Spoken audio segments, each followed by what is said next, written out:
Kylo Ren and Rey, in the hands of a master storyteller who gave a crap, could have been a defining romantic story in the popular imagination. How? Well, let's explore it. Movie 1. The stage is set. The pieces move into play. Rey and Kylo are introduced. We get some of their backstory and motivation. We understand a little of why they occupy their respective sides. Just the basics to have a proper character. But we learn what they're after. Maybe Rey wants freedom from the oppressive First Order, who invaded her home. And maybe Kylo is after justice and honor, because he observed all the corruption of the Republic that his parents were building, and he was sick of the banks and corporations exploiting the soldiers, who are willing to die for the state, but are just manipulated and discarded by rich, selfish individuals that actually run the Republic. So Kylo Ren wants to create a system where the self-sacrificing warriors are the ones who rule, or whatever. I don't know. Just an idea I'm throwing out there. Kylo is still very much on the wrong side because it's Star Wars, and there's a literal dark side, but he has to be motivated by a sympathetic goal, not just my family issues, because then why would Rey love such a dunce and not lose our respect for her, right? So anyway, in our first movie, our would-be lovers meet each other for the first time. They're enemies, of course, by default, but they're still naturally fascinated by one another, since they're both so similar, being Force users thrust into prominent positions, apparently with a great destiny, blah blah blah. Kind of like how it happened in The Force Awakens, but better. Kylo offers to train her or give her something she wants if she joins him, not because he loves her yet, but because she's useful to him, while Rey offers forgiveness and a chance to live a life of peace if Kylo abandons his cause. Who knows? I'm not going into the details because I'm not trying to rewrite the trilogy here. I just want to show you all a taste of what could have been. I know some of these things actually happen in the trilogy, with Rey all like, "Oh, please, Kylo, abandon the side, join the light." But,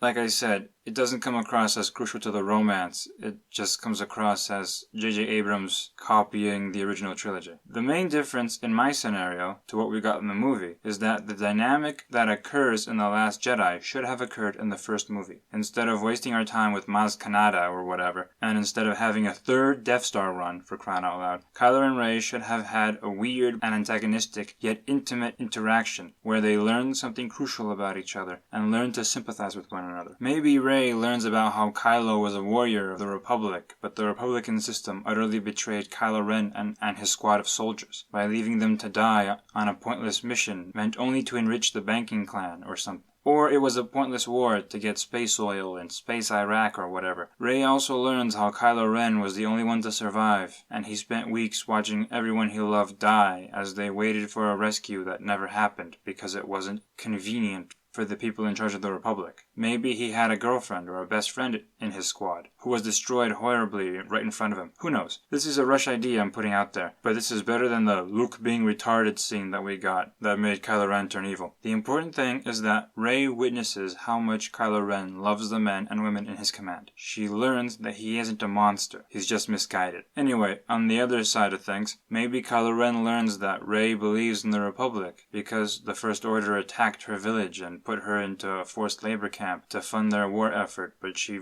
escaped, and to top it all off, she might do an act of kindness towards Kylo Ren as they fight. Maybe in the middle of their first major battle at the end of the first movie, Rey could have saved Kylo's life just on instinct. Maybe they were fighting in a dangerous, crazy location, as is typical in Star Wars, and then Kylo is about to fall or something during their duel, and Rey just instinctively saves him without even thinking about it. Though this should happen out of luck, because Rey should not be able to beat Kylo in their first duel, like in the movies. That's just retarded. He's obviously more well trained than her. Anyway, her goodness and her reflex to save his life when he was trying to kill her just confuses him. Then the movie ends with them returning to their respective sides, him in his flagship, her in her Republic or Resistance headquarters, and they just reflect about one another. He's brooding as he stares into the stars while she's alone in her quarters, thinking about him, and the movie ends. Then, in the second movie, things pick up quickly. Something in the plot accelerates the conflicts between the Republic/Resistance and the First Order. Thus, this forces our would-be lovers to interact intently with each other. But this interaction, although it's meant to be violent, grows into a different kind of passion. They already respect each other a lot because of their journeys in the first film, but now they fall in love. Maybe after a battle, they're left behind somewhere on a hostile and dangerous planet, or a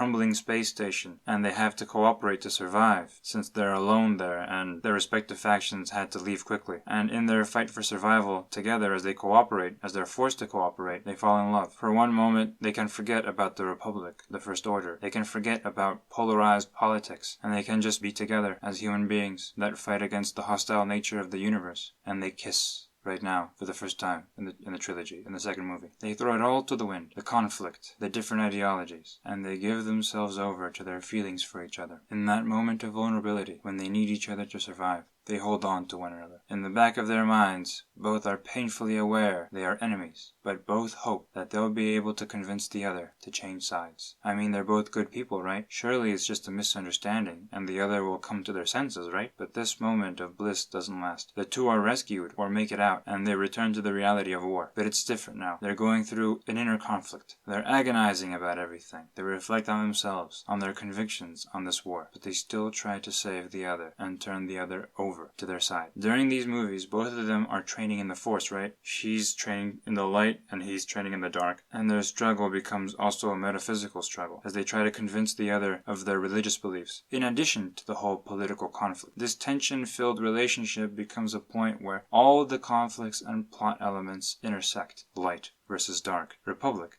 versus autocracy, freedom versus order. Their love becomes another battlefield as they try to use it as a weapon against each other. It's horrible, painful, tragic, but they can't let go of their bond. A toxic relationship? Yes, due to the circumstances of a universe at war. The war makes the relationship toxic, but finding a way out of this tragic circumstance becomes the key. And the movie ends in an unresolved manner. The tragedy of their situation is made clear, as is the tragedy of their war. In the third movie, the conflict reaches a climax, and their love is crucial to how it gets resolved. I don't know how it would happen. It could be anything. Maybe Kylo finally decides to switch sides? A boring resolution, to be sure, but functional. Or perhaps Kylo dies to save Rey, when the First Order almost kills her or something. Kylo doesn't change his mind, and he doesn't switch sides, but when it comes to letting his lover die, or allowing his side a victory at the expense of Rey's life, Kylo can't help but choose his lover, making his love cause him to cripple his own side as he destroys the First Order's superweapon and gets himself killed in the process, before this superweapon kills Rey or something. And this would allow the Resistance to gain the upper hand, but Kylo is dead. It's a victory for her side, but Rey is left alone. Happy, but extremely sad. Or, my personal favorite option, Rey and Kylo decide to ditch their sides because their love for one another helps them see the errors and limitations of their respective politics. They form a third faction, which is a political synthesis of the two, and they form a veteran-run constitutional monarchy with a parliament where service guarantees citizenship and people earn the right to vote through service, and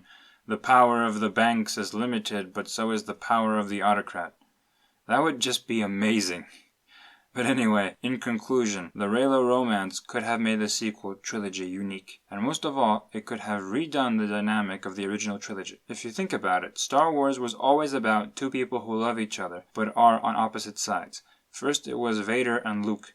Now it is Rey and Kylo. In the original trilogy, it was a father and son love. But in the sequel trilogy, it could have been an epic romance. This is how you make a story rhyme, guys. By exploring similar themes, but from a totally different angle. Not by repeating the same formula and ruining the character development of the original characters to shove them back into the same role they were in the original trilogy. Just because you're creatively bankrupt and can't come up with new ideas. Kylo Ren and Rey could have been about two opposing sides that still managed to appreciate and love each other. Rey would have admired Kylo's self-sacrifice and disciplined nature. Kylo would have admired Rey's mercy and kindness. And their love for each other would force them to go beyond war and violence, despite their different political ideals. And in a hyper-polarized world, where families in the real world are literally being torn apart because of politics, a story about love uniting people who think differently is exactly the sort of story that we need right now. Thank you all for listening to my ramblings. Have a good day, my friends.